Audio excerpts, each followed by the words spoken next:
Formula One is a pinnacle of motorsport and obviously a very beloved sport all around the world. Now, unfortunately, it's not as accessible as football or rugby or obviously some national sports that are just played on, grass or field or a pitch or whatever. Obviously, it's a very international event.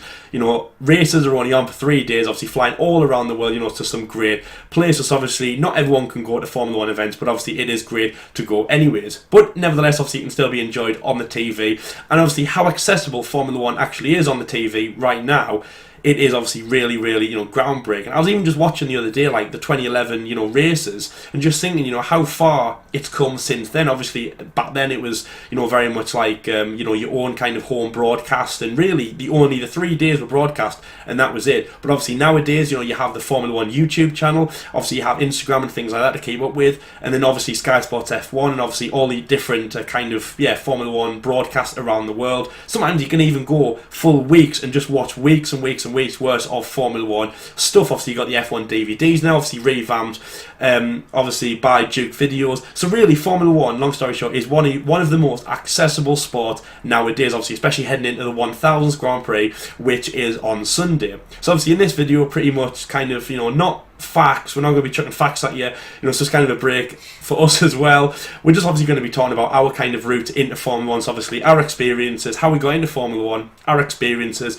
Me and John obviously have been to a few Grand Prix, so we'll be talking about that. And just giving our experience as well. Also alongside some mentions from you guys about your experience as Formula One. And then also just kind of a brief talk about how to get into Formula One, because a few years ago when me and John were growing up, it seemed like an event was miles away, and Formula One was this sport that we were never going to be able to touch, really. And obviously nowadays, you look now at where we actually have been, and it's quite accessible, really. And I guess when you think about it, guys, it's actually going to be quite accessible for you as well. See, if you live place like where if the Formula One event is in your country. So obviously we're going to be talking about. So obviously I'm going to start off with just talking about my kind of route into Formula One. Now, obviously, growing up, obviously I did a lot of sports, watched a lot of sports on the TV. Obviously over here in the UK, obviously the main sport was football and rugby, and I wouldn't say I was really massive into those kind of sports. I think for me, Formula One was, well, obviously it was always on the TV. Obviously people like my dad always used to watch F1, but for me it just kind of latched on as a sport that I would always watch, just to pass the time, really. I liked how fast the cars went. See, I liked some of the drivers, and it went like that obviously for quite a few years. But I'd say the first real year of Formula One that I started to watch was 2009. Now obviously that came for a few reasons. One, because I would say over in the UK again, obviously Formula One became more on the TV. So 2008 was ITV F1. Lewis Hamilton just won his World Championship, so ITV was expanding. Also, the people on it, the pundits were. Obviously, Ted Kravitz was still there. He's still on Sky nowadays. Obviously, I'd say through Formula One for over 10 years. Formula One then went to BBC, and then became more accessible on the TV. So Jenson Button was on the rise. Lewis Hamilton, I'd say, just won his World Championship. The youngest world champion, the British, and it was really a big role. So I'd say rolled into 2009, and it was all over the TV at this point. It was all over the radio, and really it was very accessible to watch. Again, as I say, just being able to watch it on the TV, but just for me, I'd say 2009 was the big year that I started watching Formula One. Obviously, following Jenson Button all the way through. I didn't really understand too much about the sport, so not as much as I know now, but still, it was still a good to watch that season. I remember when he won the 2009 Brazilian Grand Prix, and then obviously won the World Championship. Obviously, I remember watching that live. That was probably one of the first races I watched, all the way through live. I just remember how great that was to be watching Formula One. And then obviously rolled through 2010, was probably the first year that I started watching every race live and started understanding more about the sport. And me and John actually went to a race within that year. Obviously we'll get into that in a little bit. I like Red Bull. They were probably my team. Obviously, I've stuck with them all the way through the year. Obviously, growing team as well. Sebastian Vettel, new guy, Red Bull. He'd been there for only 1 year at that point. Obviously, starting his second. So I kind of latched onto him as like my favourite driver at that point. Not now, but again, we'll get onto that later on. So I'd say 2009, first year I probably started following Formula One. 2010, probably the first year I started watching Formula One, or at least paying a lot more detail into it and actually making it a sport that I thought was, in high priority. And then obviously, as I say, me and John, a few races time, so the British Grand Prix in 2010, we actually attended with our school, and that was really, I'd say, our first Formula One event. So obviously, John, bringing you into this episode, before Silverstone, how did you get into Formula One? Because obviously, as I say, it's not a national sport, but it's very much British, like we've mentioned a lot. And obviously, so how did you get into Formula One? So for me, Formula One was always in front of, right in front of my eyes. I just didn't see it the whole time, if you know what I mean. I was always brought up around football. To be fair, I was a massive football fan when I was younger, growing up. I was a Newcastle United supporter. I still am now. I still am heavily into football. But obviously, Formula One it was never around us.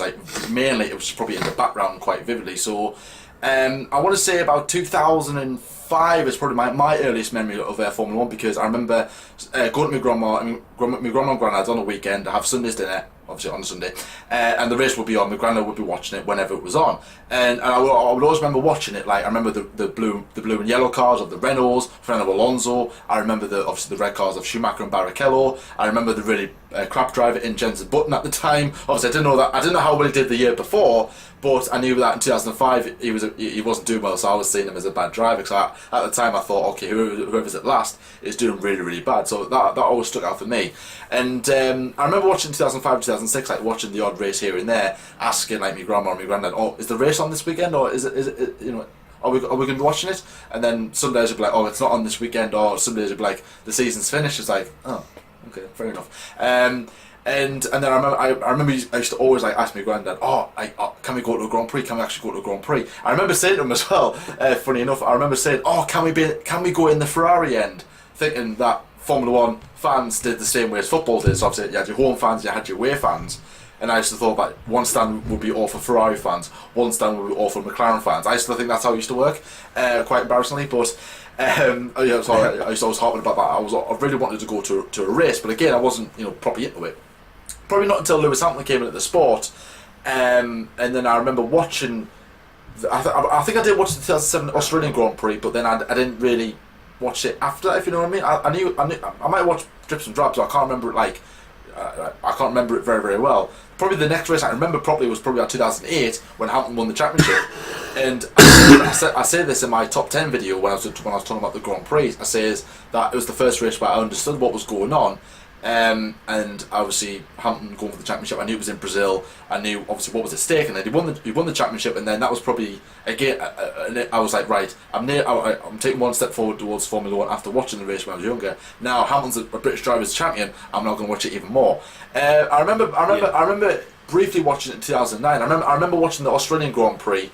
On the highlights when they announced, obviously when they changed from ITV to BBC, and then I heard the Chain by Fleetwood Mac for the first time, obviously the most iconic F1 song now, and I remember I was seeing Jake Humphrey, David Coulthard, Eddie Jordan, and that was a big trio for me, and I actually grew up watching Jake Humphrey when I was watching the kid shows back in the day, and it wasn't up until probably 2010, the 2010 British Grand Prix where everything changed for me. A bit like Lyle. Obviously, Lyle was watching it beforehand. I was watching it but not taking any interest, if you know what I mean. I was just watching it as a thing. But 2010 British Grand Prix was a definite turning point for me. So I remember going. Obviously, I think this time how me and Lyle's friendship actually probably started at Silverstone as well. Because obviously we knew each other from school, but when it came to Silverstone, that's when we shared a room. We were on the bus together, and we obviously. And this was probably, you could probably say this was actually the start of the F1 debate show, couldn't you, John? You could say very, very early. If you want to go back and go dig back really deep into the F1 debate show archives, a brick wall will hit you, and it will say 2010 British Grand Prix, 8th to the 10th. Just before you get to the centre of the earth, it'll be it'll be that brick.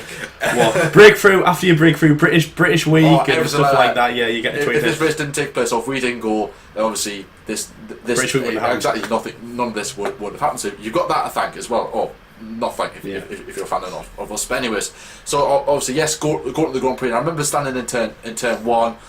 For qualifying, it was really hot that weekend. And obviously beforehand, yes, obviously we got to go with the school as well, obviously. And I was like, I remember begging to go. I was like, please let me go as well. I didn't really do much of school in terms of like going on school trips. This one, I could not turn down. So yes, we get there. I remember watching, obviously being at qualifying at the Old Term 1 with my mates, and then I remember watching when I had mates, and then I remember watching the race again. I was in the same place. I remember us all going back to this area because I knew whereabouts it was. I remember, okay, we can stand here and watch the race. I didn't want to go anywhere else. I didn't want to get lost. And I remember as well. I remember the race getting underway.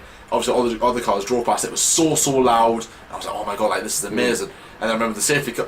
We actually needed earplugs. Yes, we back actually then. did. We give away foam earplugs. You don't need them now. No, it's certainly not. It's too quiet. And yes, and then I remember as well. I remember that Massa had a problem in the first or second lap, and he came out the pit obviously in last place. And I remember my friend at the time was a Massa supporter, and I'll be like, hey, look at you! Oh, Massa's last place. Oh, he's rubbish and everything. Obviously, I was a Hamilton fan at the time. I was a Hamilton fanboy, I feel like, at the time. Yeah. But back then he wasn't like dominating. He was actually on an even playing field. But and at the British Grand Prix, then I think I only knew McLaren, Ferrari, and Red Bull. I didn't know Toro Rosso, I didn't know Renault, I didn't know HRT, I didn't know anybody at the time. But obviously, I remember coming away from the Grand Prix just like, wow, like just like when they were sitting on the coach, just stop and take it all in, and it's like, yes, I have now taken drugs for the first time, and Formula One is like in my veins, and like right. Like, this is it.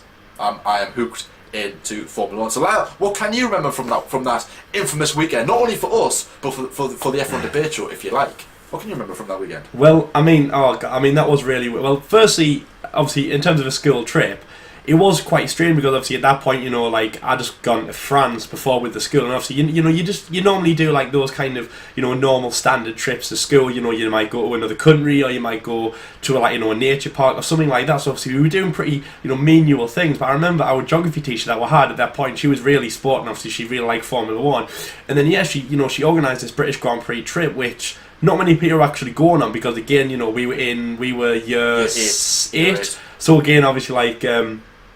I don't think many people are actually going, especially our age. Obviously, there was a lot of year 10s and year 11s that were returning and things like that. Obviously, they'd already been there before and they absolutely loved it. So I remember going there. It was really great. Obviously, yeah, again, I met John. I think I knew him beforehand. We were in the same science class. Yeah. But obviously, again, we shared a room there. Became obviously more friendly. It was a really good atmosphere. I remember getting to the track and just, obviously, well, firstly, actually, I mean, Jordan, okay, he says he knows more where he was going and stuff. I didn't actually know where I was going at all. I remember I actually got lost on the Sunday when we were all trying to leave. Yes, I remember saying, right, everyone's here apart from Lyle. Where's he at? Lyle and somebody else. It was like, I just got lost completely. I think I decided to go and buy some more merchandise. I don't know, but I was going to say about merchandise. I remember. So obviously it was me, John, and another guy, the massive fan, and obviously we were walking around. And I think this was when we first got there. It was only qualifying in the race, by the way. Sorry. So Saturday was our first day. We left school on the Friday, and we were walking around, obviously through the fan zone, and obviously I think Jordan went to McLaren for McLaren Mercedes first. Obviously bought Lewis Hamilton. It was an orange top. I remember that. It was that horrible sponsorship orange top. It was horrible. It was like orange like this. It was a McLaren top. It was the white one, but it wasn't. Oh, it was a white one. It wasn't an official one. And I got a McLaren cap as well, which I've still got. I think I've still got the T-shirt and the cap, obviously somewhere. I'm not going to look for them now, but yes, I've still got them. Well, I remember. Didn't you have the orange? Didn't you have an orangey one? It was horrible. That was the shirt where McLaren wore when they won. That was a 2011 one. I got that for Christmas. That. Yeah.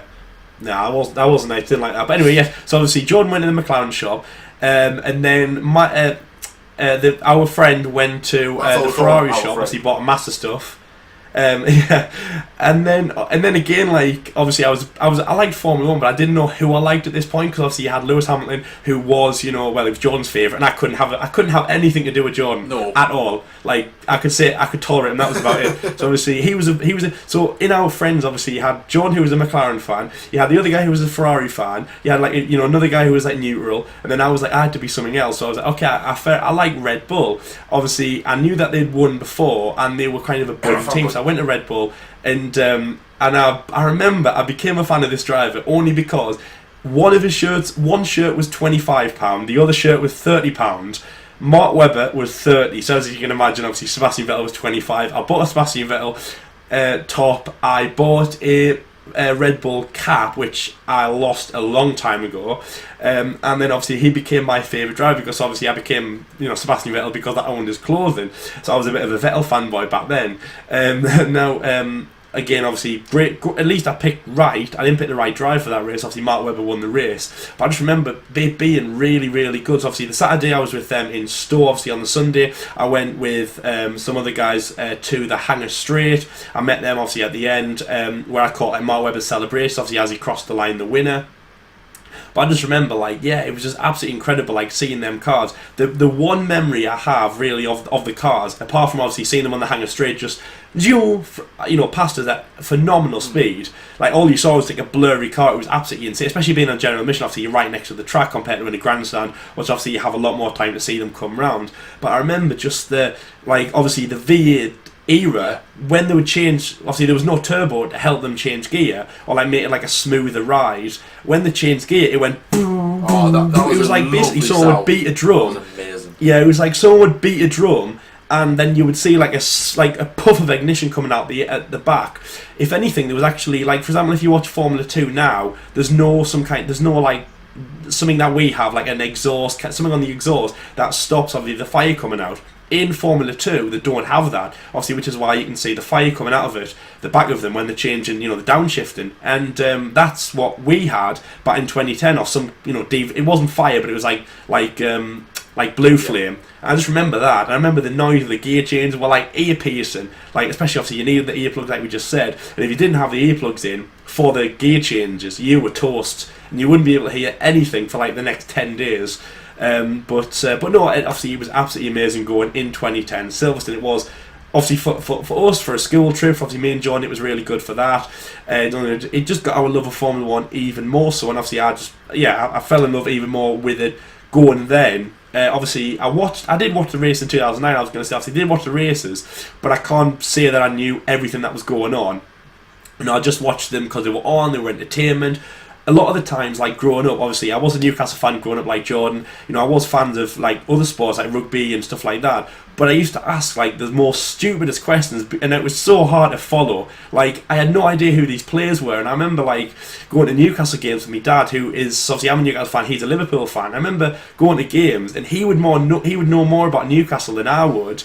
And I remember watching the games, and I'd be like, "Who's he?" And he'd be like, "It's Alan Shearer, our most successful player." And I was like, "Really?" I was like, "Oh yeah." But then 10 minutes later, I'd be like, Who's he? And it was it was absolutely insane. So again, Formula 1, I mean, okay, fine, I might watch the Brawns win a race, but what's stopping me saying that Jenson, the one in the lead, Jenson Button, is, I don't know, somebody for example, I didn't really know that much. I watched them, but I didn't know loads about it.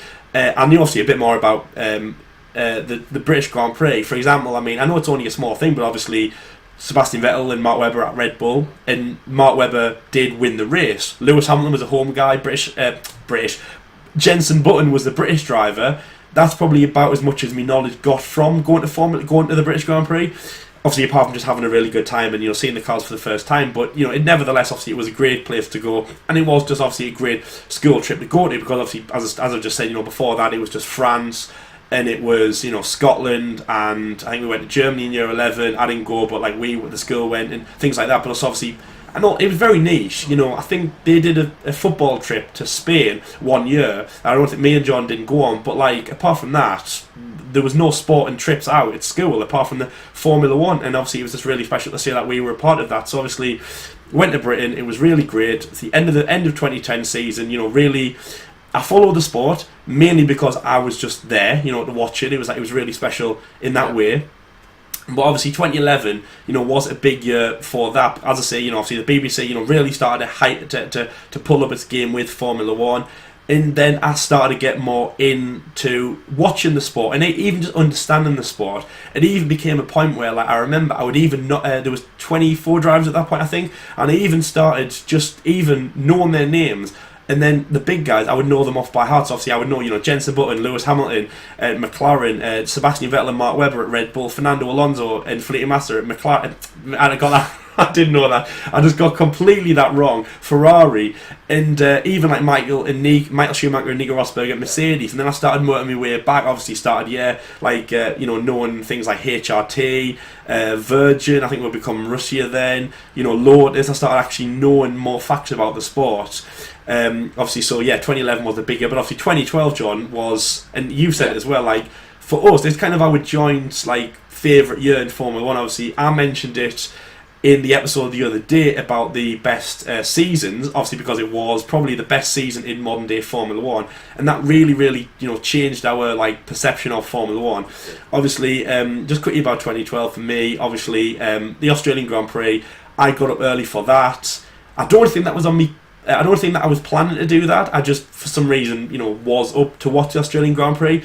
But I remember, obviously, it was really great to do that. Obviously, the sun rising, it was about 5 in the morning for us. I think it was actually earlier than it is now, because obviously I know for a fact that they've changed the date of the time of the race to, I think it's a 3 p.m. local time start, to just make it a bit more acceptable for, people, obviously, everything's east of Melbourne, west of Melbourne, so it just makes it obviously a bit more kind of accessible for everyone else.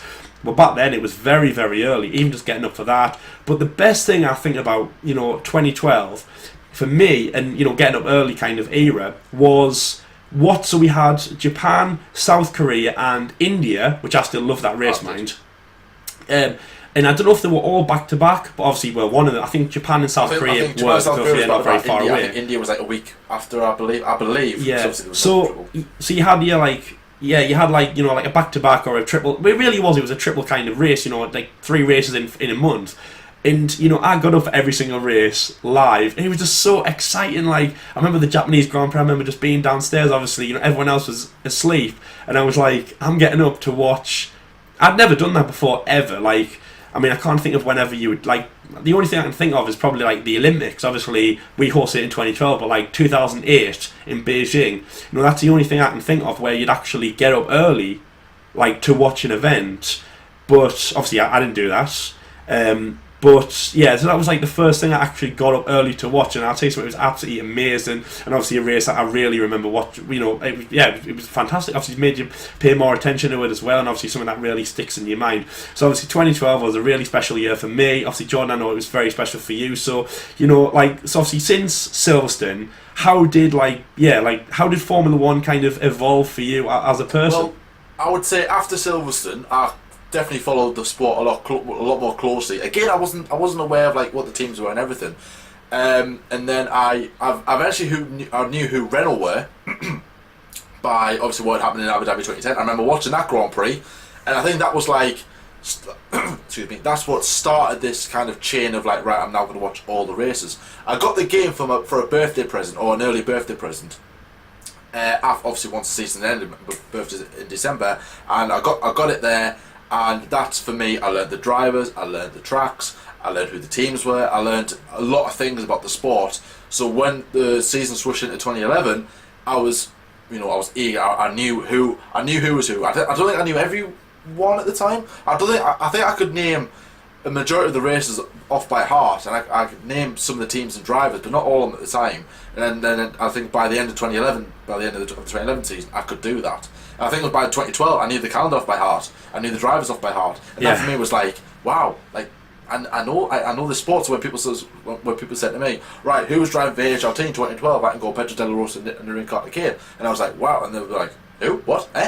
What did you just say? Are you speaking Swahili or something? So it was it was and you would also quiz them as well, because obviously they would always ask you other sport questions that you didn't really care about, and you'd be like, okay, can you name all 24 Formula 1 drivers? And then I remember I did use that quite a lot on people, and then I'd say names like Pedro De La Rosa, Heikki Kovalainen, Jamie Alguersuari, Sebastian Buemi, and they'd be like, who is that? What is I don't know that Buemi? stuff. What is one of them? And the thing is also, and also as well, I was saying obviously about Newcastle football, and I knew all 24 Formula 1 drivers' names probably before I knew for example the England Rugby Union squad, things like that, and obviously that's gone for a long time. I knew, and once I started knew the drivers off by heart, then I was I know that I'm hooked. Well, I would say for me, I obviously definitely hooked then, but what probably confirmed me as a proper diehard Formula 1 fan was when I got up early for the 2011 Australian Grand Prix, and I got up early, and my stepbrother Me and him got up early to watch the race, and again, that obviously that will always stand out. And then I remember watching the majority of the 2011 races. I remember I got up early for Japan, I got up early for South Korea, and then following year, I did it all again. And this was just like a continuous thing. And then obviously, I think 2012 was like such a big year for us in Formula 1, because I think Lyle watched all the races. I think I missed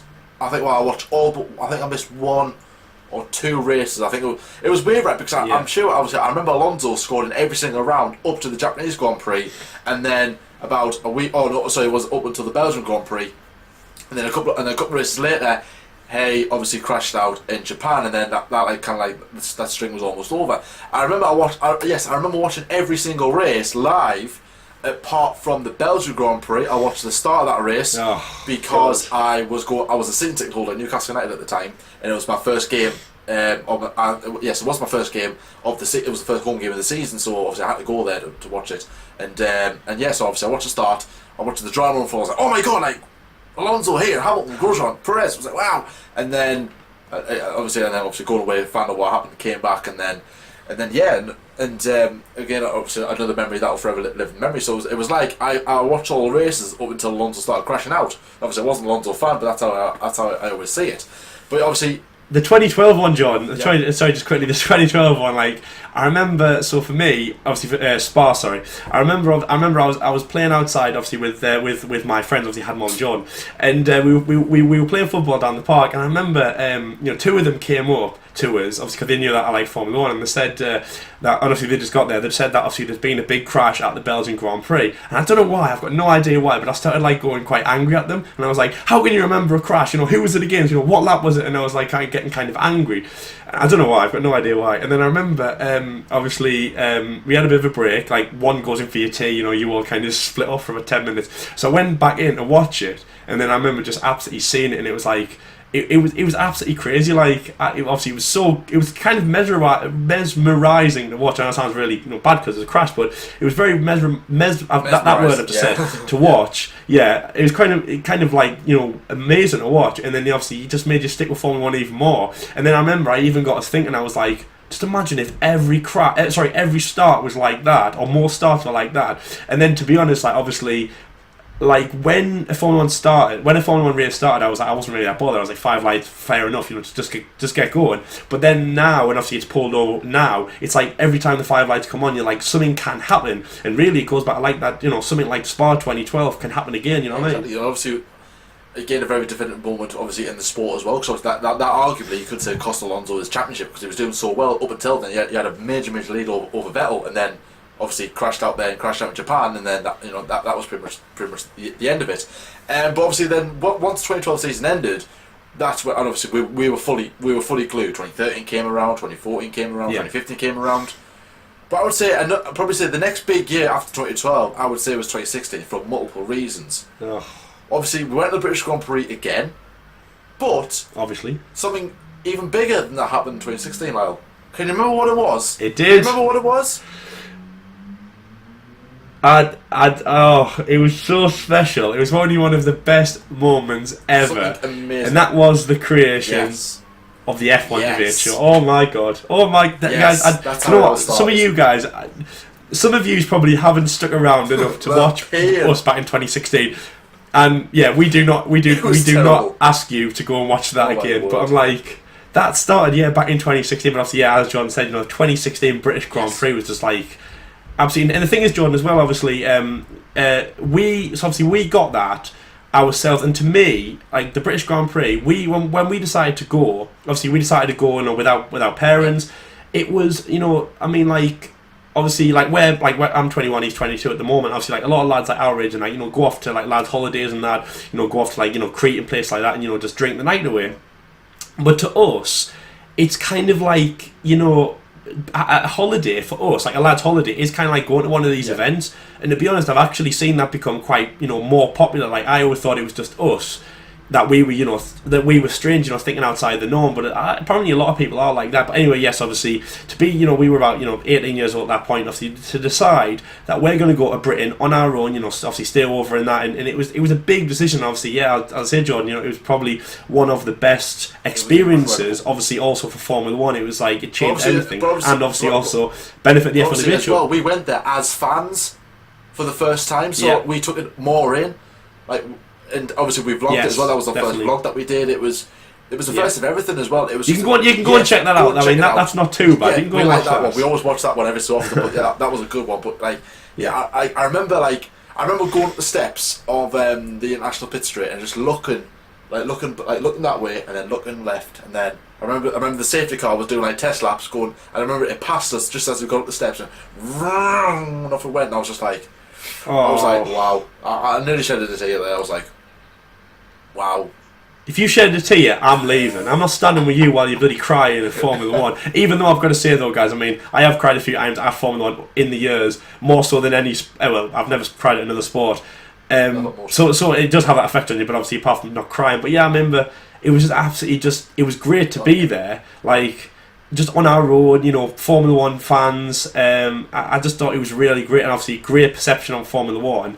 It made us also, I know this is a real stream, but it also made us, feel like Silverstone actually wasn't that big and quite accessible, because obviously just, like we were saying in 2010 when we went, obviously I was lost, like physically and mentally speaking about the place. I was like, this is a massive place. I was even like, how do the drivers find their way around it?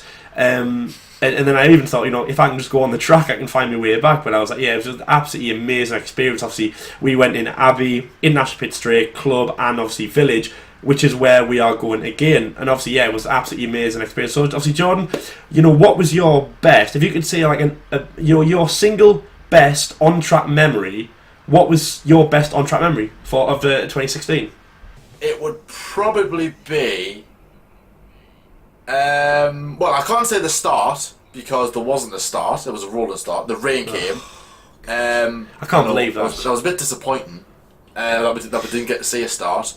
But I tell you what I did enjoy though was the cars aquaplane off of turn 1 because obviously with us being at the straight we didn't see a lot of action. Obviously in practice and qualifying there was no crashes, there was no drama, there was no spins or anything like that. I remember Ericsson's crash was. Obviously coming up to the chicane at the end of the lap, but coming into Abbey, not Abbey, Club, and he crashed just before he got to us. So we were like, oh, didn't see a crash. Obviously, I know that obviously bad when drivers crash, but you want to see a crash at a Grand Prix, just to say that you've just seen one. I know it's weird, but I want to see a crash. And yeah, obviously, Lyle actually got it on video of Pascal Wehrlein aquaplaning in turn 1 once the race got underway, and it's actually on the channel now. Somewhere, so if you scroll back down to about 2016 British Grand Prix vlog, it should be like before or after that, I'm not too sure. Whenever we put it out, or we'll leave it in a link somewhere on the screen or in an annotation somewhere.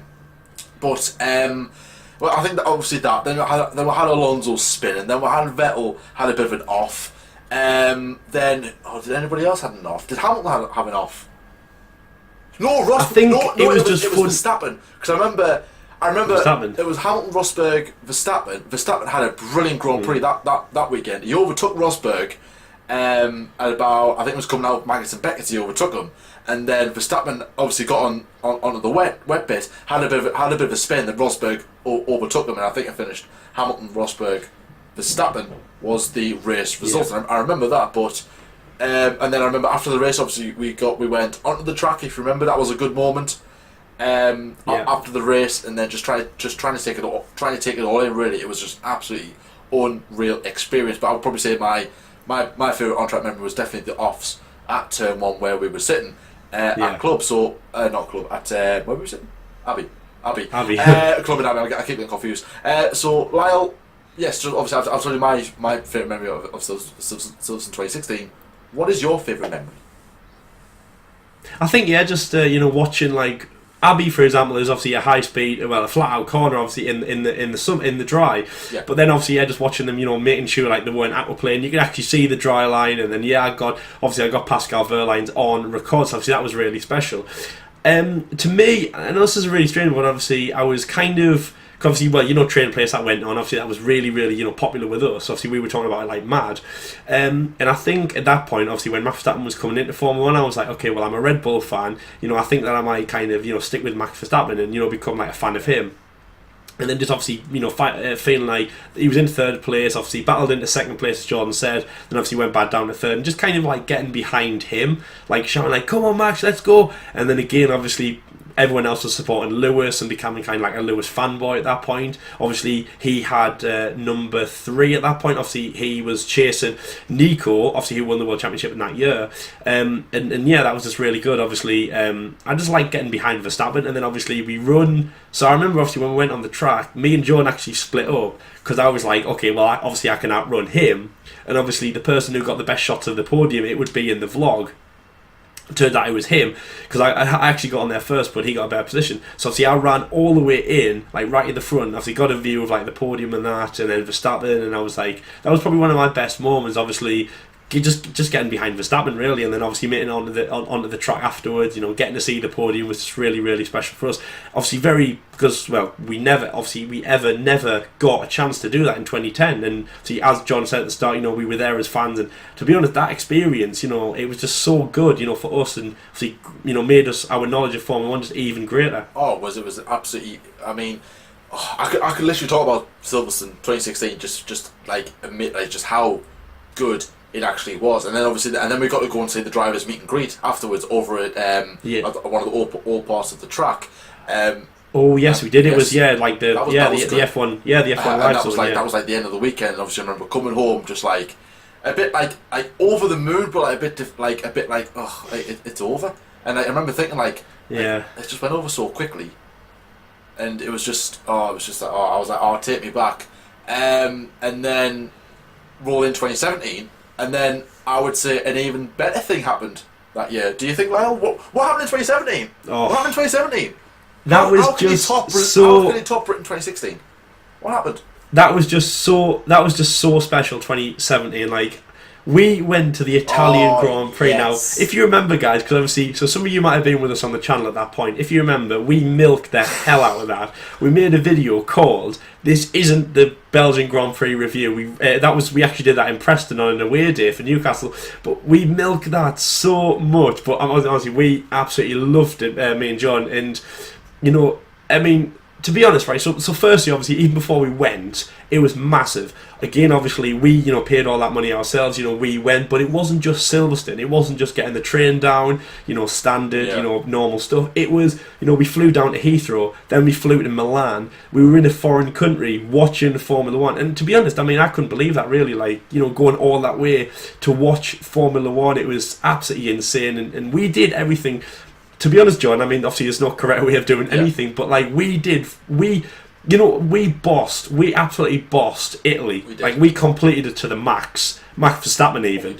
We just did everything we wanted to do. We physically could do. It was just so good, Italy. So I'm just going to start. I was just about to say that everything just fell into place. Like, everything just went right. Yeah, definitely. So obviously, I was going to say, obviously, so I'm going to kick my best moment off very, very, you know, right now. And so obviously we went into the weekend, and me and Jordan heard just from basically everyone who had been to Italy that the podium would be the best thing that weekend. You know, I know that sounds really weird. Obviously the racing is over. Once the podium starts, you know, that's the end of the Formula 1 weekend. To be honest, as soon as the drivers, you know, leave the podium with their champagne, that's the end of the Formula 1 weekend over. So it's a bit of a strange thing to kind of, you know, like look forward to. But obviously Italy, we got our seats. We were on the finish line, so we didn't get to see much of the start. But obviously, the main thing was that we were facing the podium. Yeah. We were ready. We were basically in front of the Tifosi. That's the reason why we got our seats. Why we didn't. Obviously, they were recommended to me from someone obviously that I was talking to, who said obviously that's the best place to go for. And that was the thing that we were most excited for. And to be honest, Jordan, like, obviously we had a great weekend before then. Obviously we were at the paddock, you know, meeting the drivers. Obviously we got to see loads of them coming in. Again, obviously, quickly we made a better vlog for that. Obviously we made 3, in fact. And obviously, again, their links will be found in the description box. Obviously, go and check them out. Obviously, Silverstone was only 1 vlog. Italy was 3 individual vlogs. Obviously, 3 individual days. It even shows our journey there, obviously, from Newcastle to Milan. and that was just so special. But I'll tell you something, Jordan. The podium. Now, I mean, obviously the race was incredible, Jordan. But how special? The podium gives me goosebumps to this day. How special was that podium for you? Oh my word! It was probably. Do I say it was the highlight? I would say it was the highlight of the week, or at least one of the highlights of the weekend. Not only because of the podium, but of the crowd as well. So if you're not too familiar with the Italian Grand Prix podium, and you're probably thinking, well, why are you ranting raving about it? What's so special about it? Because it hangs. Obviously, you've got the start finish straight, and it actually hangs over the track. So obviously, if you're sitting in the grandstand in the right place, you can literally just sit there and watch the podium from where you are. Obviously, at some Grand Prix you can actually do that. Obviously, Club Corner, if you're in Club Corner at Silverstone, you're in the perfect prime position to watch the podium. Obviously, we weren't. That's how we got on the track and then be able to run towards it, and that was good. But I thought it'd be even better just having like your own space, just to like sit back, relax, and watch the podium as well. And that's what we did. And obviously, we had a brilliant view of it. I think it was Hamilton, Vettel, and Bottas. I think was on the podium that day. And but not only was that special, but the crowd, it just flooded of red to forcing obviously Italian fans, Ferrari fans, got out like the big Ferrari flag. You know, there's confetti everywhere. In fact, I've got some up there, a little strip that I kept as like right, I'm gonna keep that as a little keepsake, and I've still got it up there. It was just so good to do. And I think we ended the vlog on the pit straight, didn't we? After the Grand Prix, I think we concluded it there. Yeah, it was me talking, and I ended it, and it was just so. I remember that moment.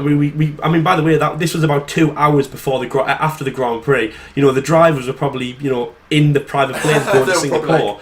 But yeah, well, actually, I'll tell you something just on off topic. I mean, they were already disassembling the track at that point. Obviously, I've seen that in other Grand Prix. And it always the thing is, obviously all the boards were getting taken down. The trucks were all on the track at that point. Obviously, I think we have to move aside during our first recording because of a truck coming. That's obviously to demolish something. But I just remember that was just so special. And to get one Italian driver, to get one Ferrari driver on the podium was very special. And the thing is, the crowd obviously went mad for Sebastian Vettel. But they booed Lewis Hamilton and Valtteri Bottas, something ridiculous that we've never seen before. It's not football where you loathe everyone else and you love only one driver.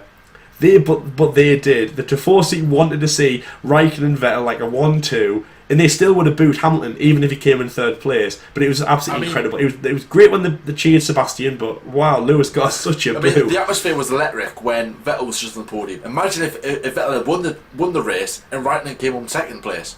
Oh, I don't even want to think about that. That would have been absolutely. That would have been carnage. Well, apparently in qualifying 2018 when Raikkonen got pole and Vettel got second, I believe. That's when everything went absolutely insane. There's even Formula One even shared the Italian commentary of that moment. And they just absolutely everything erupted. It's absolutely insane. It's like when a team beats Barcelona or something. It absolutely erupts.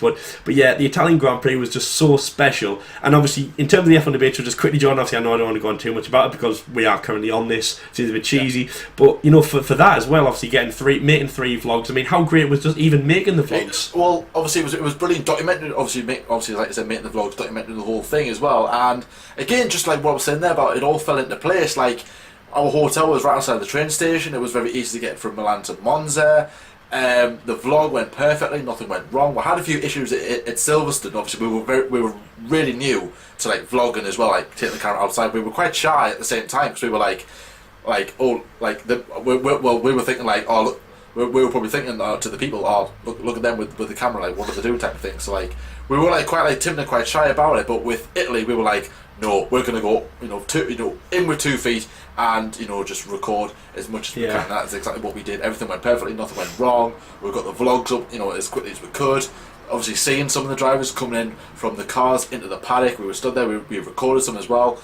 I think it was on Friday, Saturday, and even Sunday. It was just one once in a lifetime experience to do. And if you actually do want to go to a Formula Grand Prix, I couldn't recommend Italy more enough. It was just, oh my word, I'll probably say it was my favourite highlight, everything that was Formula One. It might not be the best Grand Prix from what other people were saying, but if you were there, it was definitely your highlight of the season, if not of your entire Formula One fandom, if you like. I mean, it just made me smile thinking about it. Literally, you had to take us kit and skin from that track. I mean, it was. Thing is, obviously, like every race, like for example, like obviously John was saying, like 2016 Britain was considered one of. I don't think it was one of the worst races of Formula 1, but like it was a great Formula 1 race for Silverstone. Obviously, it's kicked up some really good ones, obviously, since then, before then, and because obviously it was rainy, it was a safety car start, which obviously is absolutely terrible. The safety car leads the drivers away, and obviously me and John were at Abbey, going into turn 1. We wanted to see a start.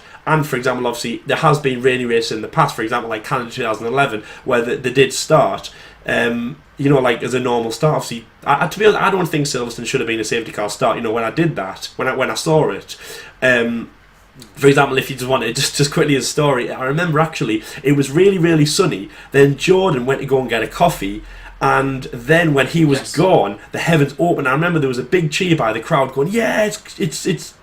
Raining, get in, because obviously we're going to see, a wet, we're going to see the track wet. But then I remember about 10 minutes before the start, then we heard a boo, like, oh, boo, like on the other side of the circuit, and we were thinking, oh, what's that? And obviously it was just a bit of a delay for us. And then we saw on the telly, the race is going to be started behind the safety car. And I was like, oh, God. So we were cheering 5 minutes ago for the rain, and obviously now it's safety cars. Anyway, yes, obviously that was considered a bad race. In Italy might not have been considered one of the best races, obviously because Lewis Hamilton did win the race. By the way, quickly on Lewis Hamilton, he did beat Michael Schumacher's all-time pole position record in Italy. So obviously we got to see some part of history being made. So obviously that was great from us. But as I say, for Italy, Sebastian Vettel didn't win, Kimi Raikkonen didn't win.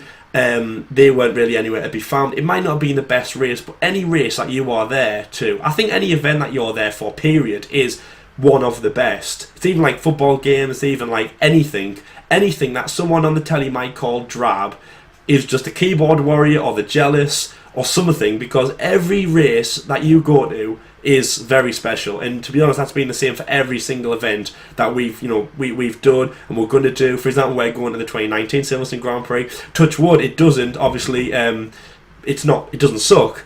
But even if it does, from a Formula 1's perspective, like how, like for example, the Chinese Grand Prix might suck, we're not there, so we don't really care that much. But for Silverstone, we're going to be there. So even if you think it sucks on the telly, we're obviously not going to say that because we were actually at the event. So yes, Monza, obviously one of the best races we've ever been to. Really, really special. Nothing could ruin that race. Because obviously that was really, really special from that. Obviously, last year, 2018, I went to one of the best races ever in Formula 1, and the one that I've wanted to go to for basically since I came into Formula 1 over 10 years ago, obviously, which was the Singapore Grand Prix, the 10-year anniversary of the Singapore Grand Prix. It was a really, really special race to go to.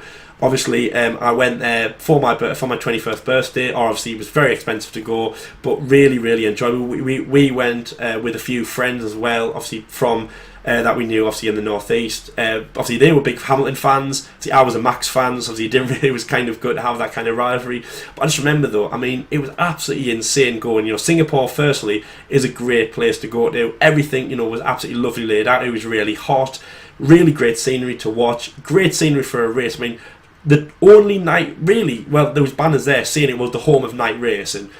Like scrap Bahrain.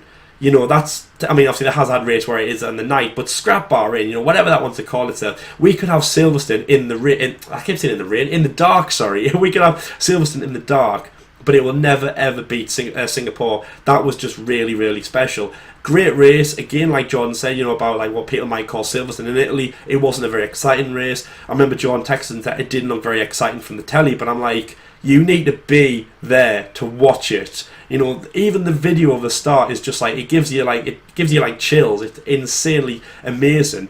Even just the boos, when Ocon crashed, like the gasps when that happened. Hamilton had a flawless race. Obviously he led the race, got the fastest pole position in Singapore, obviously extended his lead over Sebastian Vettel, and even that, no one could touch Lewis Hamilton. But one of the best races ever, and it was just absolutely incredible. I can't believe I actually got the opportunity to go there and watch that race. It was absolutely incredible. Really amazing opportunity. And obviously, if you do go to Grand Prix, guys, please, please, please let us know, your experiences.